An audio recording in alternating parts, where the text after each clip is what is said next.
আব্বা, একটু আস্তে করুন, খুব ব্যথা লাগছে, আমি কাপা গলায় বললাম। আব্বা থিমে গেলেন এক মুহূর্তের জন্য। তার মুখে চিন্তার ছাপ, কণ্ঠে কোমলতা। বৌমা, ভয় পেও না, কাজটা একটু কঠিন, কিন্তু এটা শেষ হলেই তোমার ব্যথা কমে যাবে। আমি চুপচাপ রইলাম। চোখের কোণে জল জমে উঠল। জানতাম আব্বা আমাকে সাহায্য করার চেষ্টা করছেন, কিন্তু তবুও কষ্টটা যেন মনটাকে ছুঁয়ে যাচ্ছিল। তো বন্ধুরা, আমি এখন আপনাদের শুরু থেকে সম্পূর্ণ সত্য ঘটনাটি জানাবো। তার জন্য আপনাদের ভিডিওটি না টেনে সম্পূর্ণ দেখতে হবে, তা না হলে কিছুই বুঝতে পারবেন না। বন্ধুরা, আমার নাম ঈশিতা, আমার বয়স ২৪ বছর। আমার শ্বশুরের নাম খোকন। আমার বিয়ে হয়েছে মাত্র ৫ মাস হলো।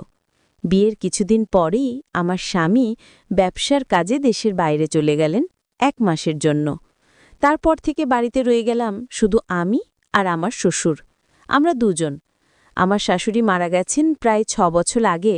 তারপর থেকে শ্বশুর আর বিয়ে করেননি। বাড়িটা শান্ত, নিঃশব্দ। কিন্তু সেই নীরবতার মধ্যেও যেন একটা অজানা অনুভূতি লুকিয়েছিল। আমার স্বামী যখন বিদেশে গেলেন, আমি একদম ভেঙে পড়েছিলাম। ভেবেছিলাম বিয়ের পর প্রথমবার এতদিন তাকে দেখতে পাব না। এই শূন্যতাটা যেন সহ্য হচ্ছিল না। দিনের বেলাতেও মন খারাপ লাগত, রাতে একা ঘুমোতে পারতাম না। সেদিন সন্ধ্যায় ঘরের আলো নিভিয়ে শুয়েছিলাম।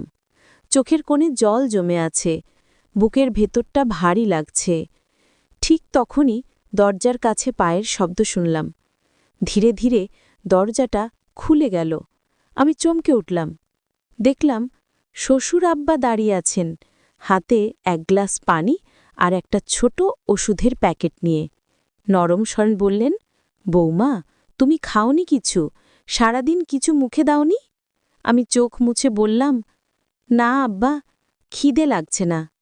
তিনি পাশে বসে শান্ত কণ্ঠে বললেন, দেখো মা, ওরা যখন বাইরে যায় তখন বাড়ির দায়িত্ব আমাদের নিতে হয়।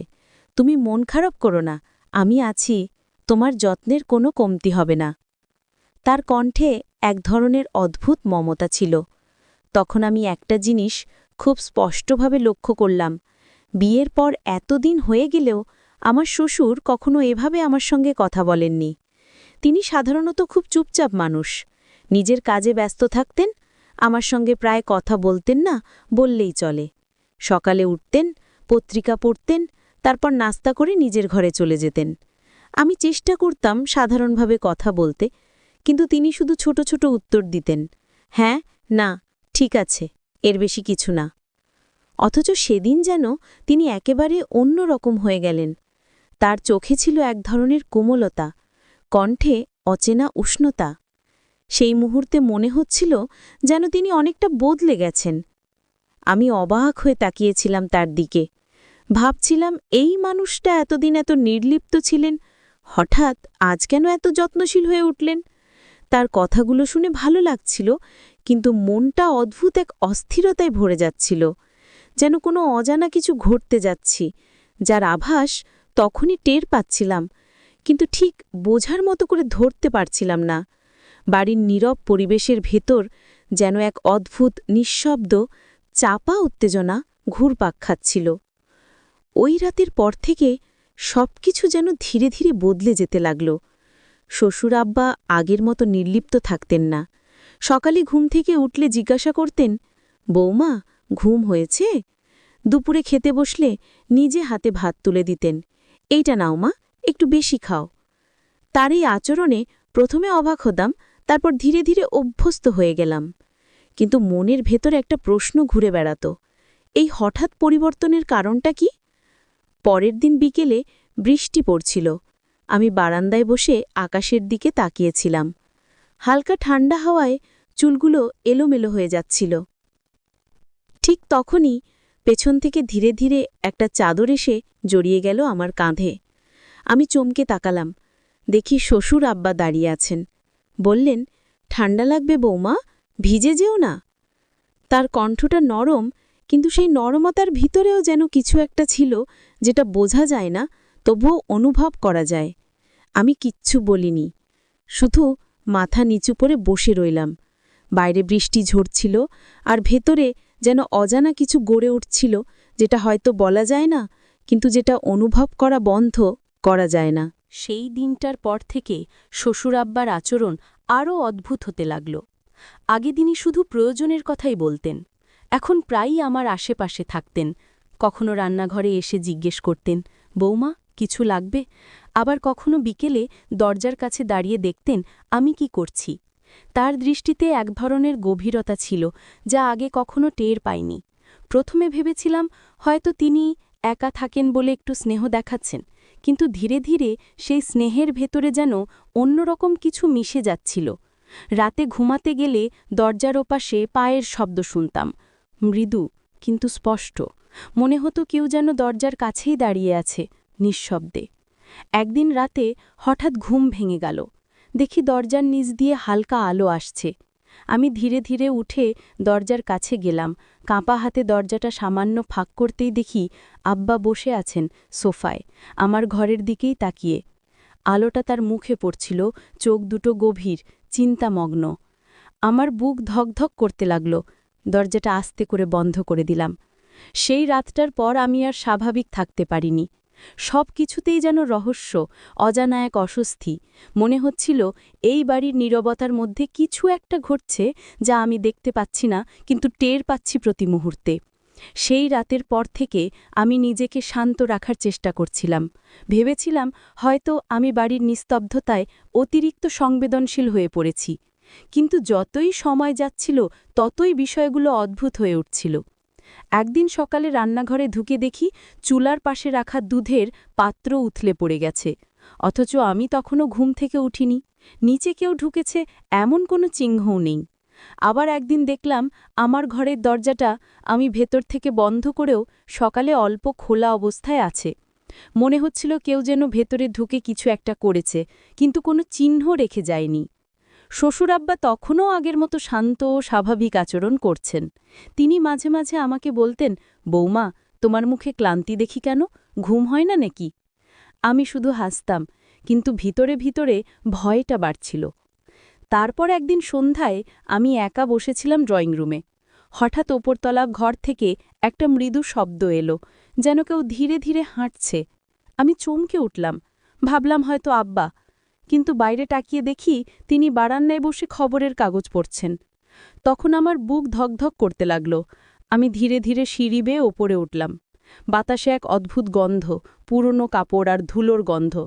ঘরের দরজাটা সামান্য খোলা ছিল। দরজাটা ঠেলে ভেতরে ঢুকতেই দেখলাম সেই দিনটার পর থেকে বাড়িটা অদ্ভুতভাবে ভারী হয়ে উঠেছিল। কোনো কারণ ছাড়াই যেন বাতাসে চাপা একটা অস্বস্তি লেগে থাকত। দিনের বেলায় সব স্বাভাবিক মনে হলেও রাত হলে যেন চারদিকের নীরবতা ভেঙে অদ্ভুত সব শব্দ শোনা যেত। এক রাতে আমি ঘুমাতে যাচ্ছিলাম। হঠাৎ বাইরের করিডোর থেকে শব্দ পেলাম, কারো ধীরে হাঁটার শব্দ, তারপর থেমে যাওয়া। আমি ভেবেছিলাম হয়তো শ্বশুর আব্বা, কিন্তু কিছুক্ষণ পর আবার শুনলাম এবার শব্দটা আমার ঘরের জানালার দিক থেকে। বুক ধকধক করতে লাগল। আমি উঠে দরজার পাশে দাঁড়ালাম, মনোযোগ দিয়ে শুনতে লাগলাম।